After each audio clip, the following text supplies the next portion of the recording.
Russell from mining.com.au, and joining me today is the one and only Dan Petrie.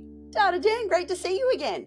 Hello, Shae. Very good morning to you. I think we're approaching the lunchtime mark, but hello. Hello. Yes, well, we have approached the lunchtime mark and pushed over the lunchtime mark. It's been one hell of a morning. Let's get into a metals and markets dominated conversation today. Now, of course, last week all eyes were on the Fed, and the Fed went and cut by 50 basis points, but it has meant this week we needed something new to talk about, and thankfully the Middle Kingdom delivered. Of course, I am talking about the bazooka Chinese stimulus. It is the biggest stimulus package since 2008, though not as big as that particular stimulus package. Let's break it down. I got a couple of thoughts and feelings on this, but I know you've got hard data to talk to. What does this package actually stimulate? Well, the number one thing is obviously they're looking at production and basically ramping up activity, and that's a big part of what's worked. You always go back to the well, so to speak, when you do that in China. And normally you'd expect this type of announcement to be around when they have their People's Congress and they start to talk about, how they grow from 17 trillion GDP and to 20 trillion and what that involves. But their problem really is the fact that the property market there and a number of their zombie companies have, you know, that's a big drag on that economy. So the number one thing is how do they start getting uh, those export earning, those truly big industries firing, and really the main game at the moment. Now, of course, this stimulus comes at a time where the US have also banned electric vehicles out of China to protect Yes. that market. So for China, the only way you start to really make a dent over the longer term, and remember, this is a culture which does think in the longer term, is to start looking at those parts of the economy where they can move further up the higher value of the export dollar. That's so probably to start taking their cues from a Germany. That's probably where they need to be at. But again, that's a very, very tough space because you actually have to have a workforce capable of moving with you on that one. So there'll be a lot of throwing money at projects, and they're still huge. But will it have the same impact as 2008? It's very difficult to see how it can, given the fact they've built the replica Parises and all those cities now. So the number one thing is kind of boosting consumption and boosting the wealth of their internal economy as well. So that's a very very tough thing to negotiate. It certainly is. I want to come back to your Germany comment there in just a second. But having looked at metals prices all week, now base metals prices have risen high. They've really liked what Mm. looks like to be stimulating internal consumption. But iron ore is struggling to leap higher on this. Like there's been some move in the Singapore futures, for example. But iron ore doesn't seem convinced that this is a big build stimulus package and that it's more about that high end value chain. Now, as you so alluded to, that they don't have the workforce there to do that, that's fine. They can maybe establish that workforce, or is that just not possible at this point in time? Well, the demography is against them. Like the one-child policies. That's playing out quite catastrophically in terms of the demographic profile of China. In Japan, we've already seen if people want an entree of what's happening there, there's just not enough young people, and that population is expected to halve before 2000, before the end of the century. China is facing, depending on the modelling. I mean, I've seen some IMF models which can, see the population in China as low as 600 million, although that's a massive quantum to get to, given the fact we're talking about 1.1 billion people. But that is their reality. They have got a culture now entrenched of having one child. China is actually, by rights too, in these cities, a very expensive place, and so if you're going to have children, it's a very big decision for those people. So the neighbour, the nearing neighbour in India's got a far greater population runway, so to speak, than China, but at the same time, China really has to start thinking strategically about where's the best value spend.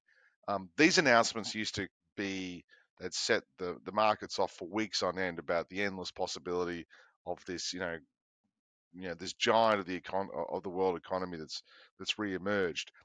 The problem we've got in terms of talking about these types of stimuli is that, like, once you keep announcing it, like Apple, the company Apple, used to make it an art form to continually tell analysts how, like, they'll see how they go, and they would give these very, very generic, markers on their earnings, and then they blow the earnings number through the roof, and that would actually be a huge fillip for that share price.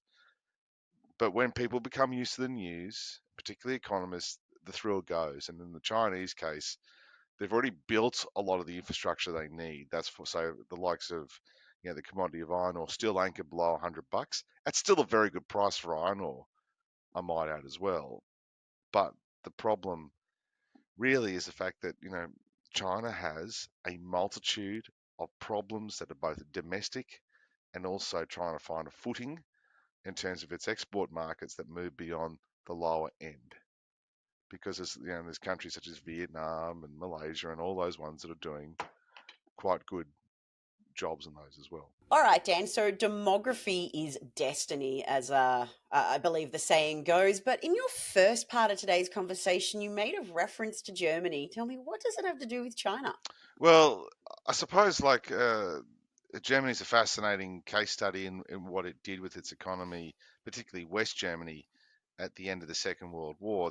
There was already, the establishment of some very good businesses, and over time those businesses, depending what they are, I mean, the likes of Adidas and Puma, for example, often work together on procurement of raw materials, interestingly enough. And when it comes to the good wages, there's a member of the union on the board of those companies, and so there's a sense of proportion with what they're doing, but there's also a sense that when the quality aspect of what they produce is so intrinsic, and so as a result of that, that innovation bit, those things, like the Swiss as well, that innovation also starts to factor into the price. And so, given that innovation, given that high skill in terms of creating so much of this, their product, tends to be what Germany's known for. And so, like, not just the high end, not just all the Bosch and all those very, very good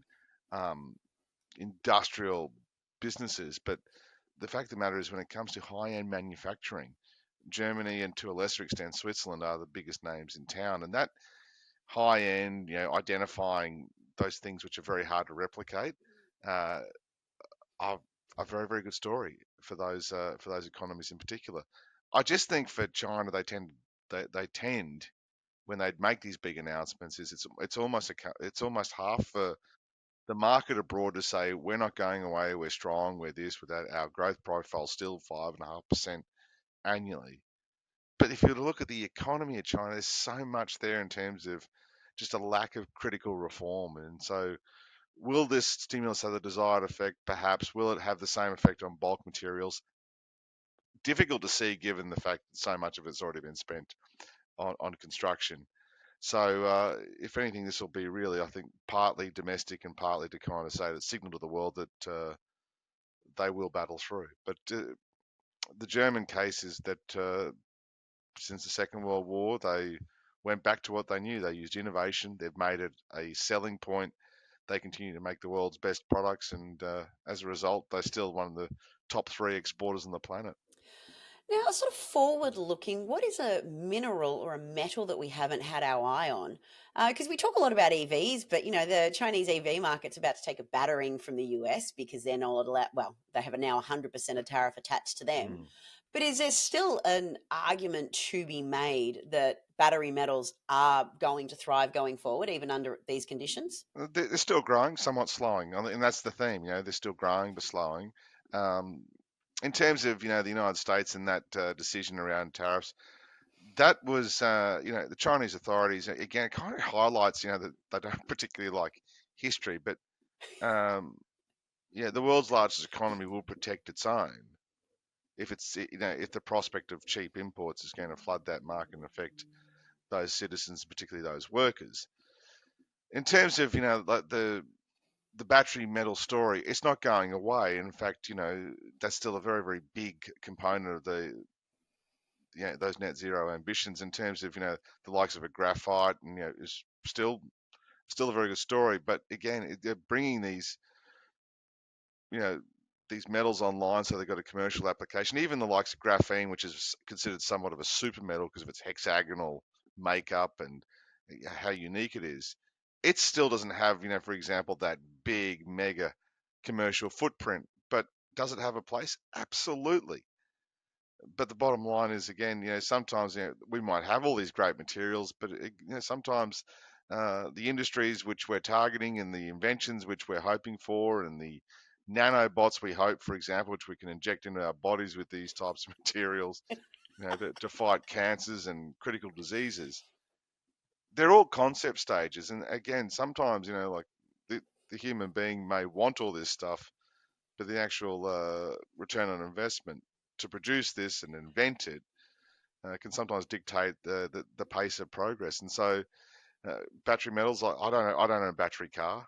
I have a good old fuel car, but it's probably just my choice. I just don't see the need to spend another $30,000 on something when I've already got something which does the job. And that's basically where we're at. The commercial return will not be there if there's not enough buyers for product at a higher price point. And that's really what it comes down to. It's interesting that you mentioned graphite and graphene and Germany all in today's podcast, because isn't graphite or graphene goes into like good old pencils, like the traditional pencils, and doesn't Germany make the best pencils in the world? They do. Faber-Castell, yeah, they make fantastic pencils. I think if they made graphene pencils, they could probably pierce several tires, and because it is an incredibly tough, strong material, which has application more in space vehicles and definitely going up the space station. And given the fact we've got astronauts stranded there, we probably need some graphene solutions sooner rather than later. But graphite, for example, yes, is heavily used. I mean, pencils like the radio, the transistor radio, still evolving, still have a place, and still a material of choice when it comes to these things. So yes, the Germans always innovating, taking our favourite materials, making them simple. Yes. Now, before we bring this week to an end, obviously we've had two big news weeks back to back. Mm. We also didn't talk about gold, but everybody's talking about gold right now with it above 2650. What are you looking for next week? Like, is there any? I don't know if I can be surprised on a Tuesday again. I'm not going to lie. I think I'm all out of surprises for the moment. But what sort of predictable data is coming in next week?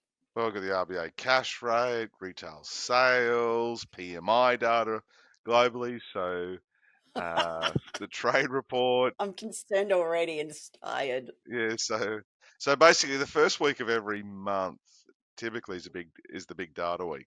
And so that's when all the trade reports come out, the housing data comes out, the building approvals come out, and and then what they tend to get. Remember, most of these numbers are backward-looking numbers anyway, so they've been and gone, so they're not a leading indicator of what's really going on. So I think obviously there'll be the cash rate conversation, which will come into play. But a lot of that's already been baked in. We've had inflation reports. So in terms of like what am I looking at, I'll be looking again at the port data. Port data, Uh, yes. yeah, and so that's kind of like I track the Sheffy, and those things tend to be the leading indicators at the moment. Also, um, just the geopolitical. I mean, I don't think the idea or the specter of full-blown Israeli Hezbollah war in the Middle East provides a positive tailwind, no matter what the intent or who's right or who's wrong. There's that level of volatility, and also, of course, you've got that in the Ukraine and Russia at the moment. I mean, having a couple of these flashpoints of conflict is also still a risk on the downside. All right, so the first week of every month, more than anything, I can't believe we're here again. This year is going by too quickly for me. That makes it something less than 100 days till Christmas, and I'm not okay with that. Dan, thank you very much for being here. I look forward to talking to you next week, and let's go over some of that port data and Shiffy stockpiles, maybe. That is the way to a girl's heart, I'm not going to lie. Dan, thanks for being here. No, pleasure. Bye now.